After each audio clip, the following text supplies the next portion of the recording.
I'm here with Klaus Diederichs on the final evening of the 2010 Dragon Edinburgh Cup, sponsored by Aberdeen Asset Management. Klaus, you kept us all hanging on the wire till the absolute 11th hour today, but you finally were victorious on the finish line today. Congratulations on a great win. Tell us a little bit about today's race. Well, if you were hanging on a wiring line, we were hanging on a wiring line too. We went into the last race with a 1 point lead, and we needed to make sure that Paul Ricard is not coming in the top 3. So that was our race strategy for the day. We didn't have a good start at all. We missed him at the start. He went off to the left.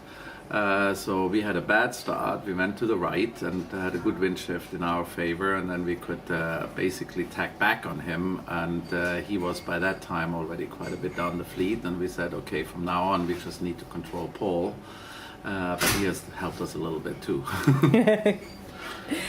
So once you were in control and you'd got round that first weather mark ahead, he gave us a sort of moment of worry as you came round the I think it was the second weather mark, when you looked like he might be starting to gain some ground on you. Presumably you thought you had enough boats ahead of you to still be safe even then? Well, yes, but Paul was steaming through the fleet, and we were hanging on to him, and he got literally just before the second weather mark, he got ahead of us, literally a couple of 100 meters before that. From then on we had to chase him, and we need to make sure that he doesn't climb up the field very fast as he normally does. And so we sailed downwind, and the breeze got better, and that was really good for us, so he couldn't run away. And we kept him, we rounded actually at the leeward mark ahead of him, just literally a boat ahead of him. And from then on we could control, and we had a real match race. The last speed was a total match race up until the finishing line, and with the breeze increasing, it was really interesting sailing there. Well, it's fantastic to watch.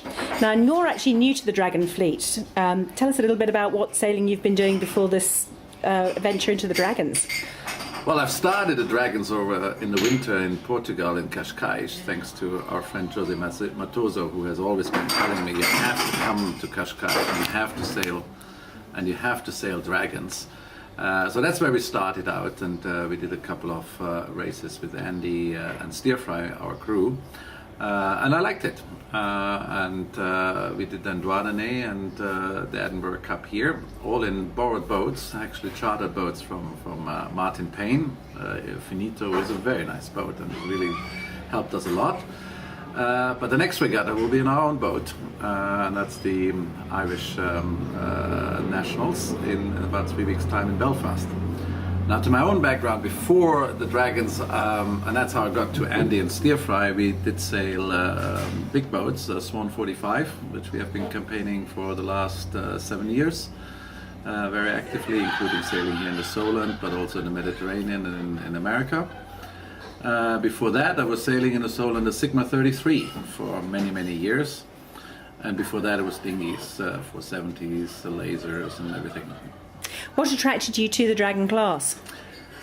Well, having run basically campaigns with 15 people running around Europe in different places, I felt the logistics were a little bit too much of the big boats. So I was looking for a class which is competitive, which is active, has a lot of race program, but also I was always told there's a very good social life, and it's nice to be out with people, and that was absolutely confirmed once we were in the Dragon class. First of all, we were extremely well welcomed by everybody here.